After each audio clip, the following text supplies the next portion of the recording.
Hello everyone. One of my most popular videos was comparing the younger races' ships to find out which one was stronger, but since then I have not made a video about the races individually. Why some races in the Babylon 5 universe are so powerful while others are not. In this video we'll find out why. When comparing these races, I'll be ranking these races' governments based on their influence over other races and the 4 sections of what makes a powerful government, which are their economy, military, alliances, and their technology. And of course we'll be talking about the history of these races because not a lot of them are well known to us fans. When I was doing research for this video, I found it interesting that in the Babylon 5 show, the Babylon 5 Advisory Council is made up of the most powerful races such as the Narns, the Centauri, the humans, and the Minbari. Not including the Vorlons because they are considered an older race. All these races in the Advisory Council has 1 vote, but some reason the League of Non-Aligned Worlds only get 1 vote, which is odd due to the League represents dozens of different races. Some of the members of the League are older than some of the members in the Advisory Council, which made me split the video into 2 parts. The first video will be about the League and ranking the races within the League, and also answering the question why the League is not considered more powerful than the Advisory Council members.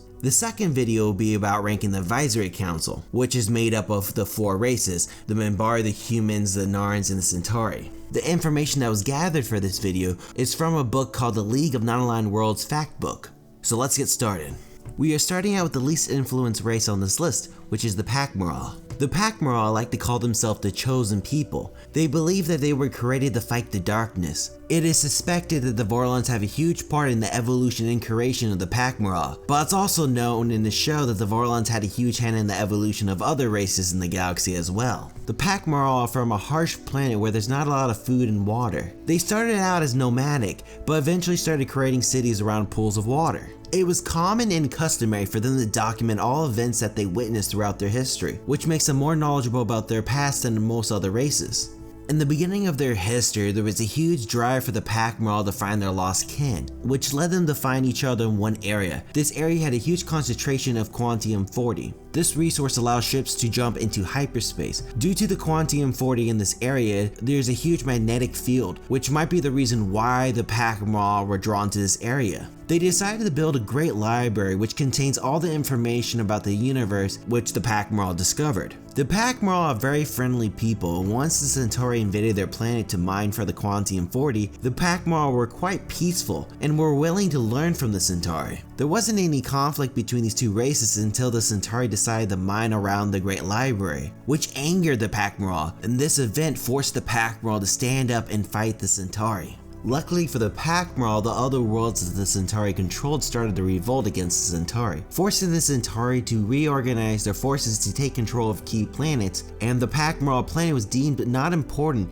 and the Centauri left. They left behind tons of technology which allowed the Pakmaw to build their own ships. The Pakmaw claimed other planets that were in their system and started to mine the Quantium-40 from their system, which was plentiful in their area. This gave them the ability to grow their economy and go through an industrial revolution. Some say that the Pakmaw don't have a military, which is not true. They don't have a strong military. They have a security force which is split into 2 divisions, a ground force and a space force, which protects their territory in space. Overall, the Pakmaw are not a powerful race due to being so young and just started becoming a spacefaring race. What makes them an important race to the League is their supply of Quantium-40 ore, which is a high value resource which gives them the ability to influence the political field. Besides that, most other races would rather not deal with the Pakmaw due to their hygiene and mannerisms. Right in front of the Pakmaw are the Gaim. The Gaim are the most alien-like race on the list. They are insect species which live on a world that has a thick atmosphere. This thick atmosphere blocks them from seeing the constellation above them. There are 6 breeds of Gaim. The Queen, who lives for hundreds of years and produces the next generation.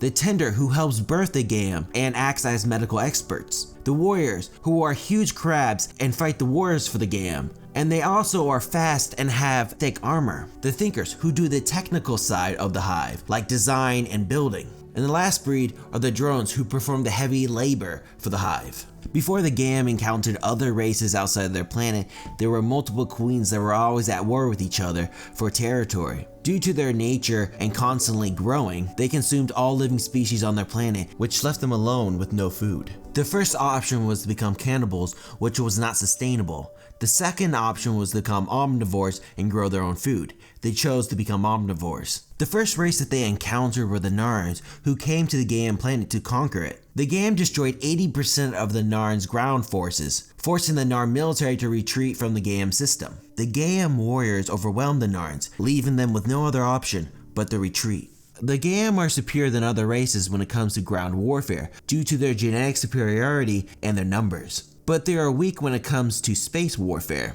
This was made apparent when the Dilgar invaded the Gaim planet. They chose to bomb the planet instead of sending ground forces to invade. This tactic worked until they sent a scout ship to inspect the damage. The Gaim used this moment to take over the scout ship and take the scout ship to the Dilgar ship to destroy their fleet. The Gaim can survive in space for a short period of time, which allowed them to attack the ship from outside. Since the Dilgar War, the Gaim have slowly been growing their fleet, but compared to other races, the Gaim fleet is less advanced. One area that they mastered has been genetics, which gave them the ability to produce the Gaim ambassador to communicate to other races. When it comes to the Gaim military, they have a huge ground army, and they are slowly growing their navy fleet. Their economy is very small because they only trade for essential resources. The other races in the league are concerned about the Gaim, due to their lack of understanding of the species and the threat that the Gaim pose once they build an effective fleet. It is common not to think too much about the Drazi, but there's a famous quote from Jakar that best describes the Drazi in my opinion. No one here is exactly what he appears. And that is true about the Drazi. They're considered dumb and violent, more than most other races, but it's probably shocking for you to find out that they hold one of the largest territory in the league. The Drazi come from a home world where their climate is harsh and food is limited. The Drazi are very aggressive, and they spend a lot of their history fighting each other. The early half of their history, there was two tribes, the northern and southern tribe. The northern tribe was in the northern part of the planet and had more resources, which allowed the tribe to grow in population. The southern tribe did not have a lot of resources, and they had to fight hard to survive. The southern tribe had green scales just like the northern tribe, but they had a purple tint to their scales due to the scorching sun. The northern tribe, also called the green tribe, discovered how to melt steel and used this new discovery to eliminate the southern tribe. To symbolize this act of violence and to make sure this never happened again, the Drazi symbolize this act throughout their culture, which was shown to us in the show. The Drazi military is split into two colors, the purple and green, which serve certain functions. The purple army is the defensive half of the ground and fleet force, while the green is the attacking force. The Drazi military recently have been working on building specialized ships, which will increase the efficiency of their military. In the past, they built standard ships to overwhelm the enemies, which cost them dearly. For the longest time, the Drazi had no proper managing strategy for their military. The Drazi technology advancements is not solely based on taking technology from other races, but it's a mix of other alien races' technology and their own. The Drazi are best known for their combat medicine, which is a huge focus for the Drazi military. Their empire slowly grew by conquering other races that were bigger in territory than them, such as the WSA. They would invade when the other alien races' fleets were distracted. The Drazi grew by waiting for the right time to attack and overwhelm their enemies. A lot of other races were willing to deal with them due to their honesty, but that's as far as they will go. Given the right moment, the Drazi Empire will attack to grow their territory. Another race that's more advanced than the Drazi are the Bikiri, who are also from a harsh planet. They live in caverns to escape the harsh solar radiation from the Bikiri sun. Water is rare on the Bikiri planet, and that's where Bikiri life can be found. They were split into clans, but one group called the Grenade were able to conquer the entire planet. This empire eventually fell and split, which brought the Bikiri back into a clan society. The Centauri took advantage of the situation and invaded.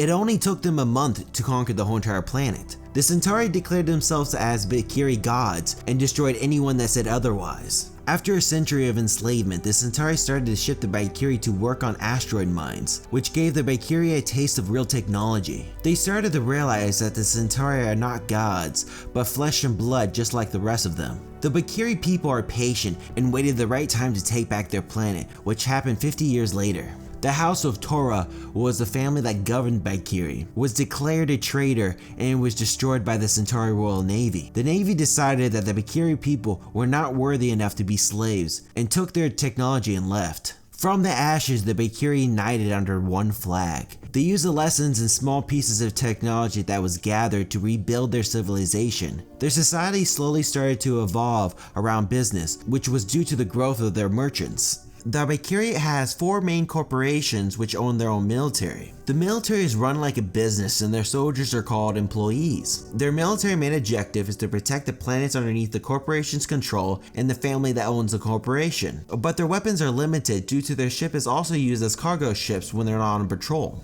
Most of the technology that the Bikiri have is stolen or bought from other races, and there's very little innovation done by the Bikiri. Most of the other races do not trust the Bikiri due to their greed to make profit, but they tolerate the Bikiri actions due to their strong economy and the benefits of trading with them. Next on the list is the Abbai. Sorry for the mispronunciation of the race, I was not able to find a reference of the name in the show. The Abbai are from a planet that's rich in resource, but due to their constant storms and titanic activity, it was hard to survive. What helped them survive through all the natural disasters was their unification. There was war and conflict that occurred in the Abbai history, but it did not last long, and the Abbai preferred to negotiate rather than fight. The Abbai were always cautious people, and when they obtained space travel, they decided to build space defense weapons first before they explored their solar system and galaxy. Luckily, most of the other races that they ran into were peaceful, and the Abbai were able to start trading alliances with them. During this time, when they started to grow, they colonized any planet that wasn't claimed by another race, and also was capable of supporting life. Some people would say that the Abbai don't have a military, or their military is not that strong,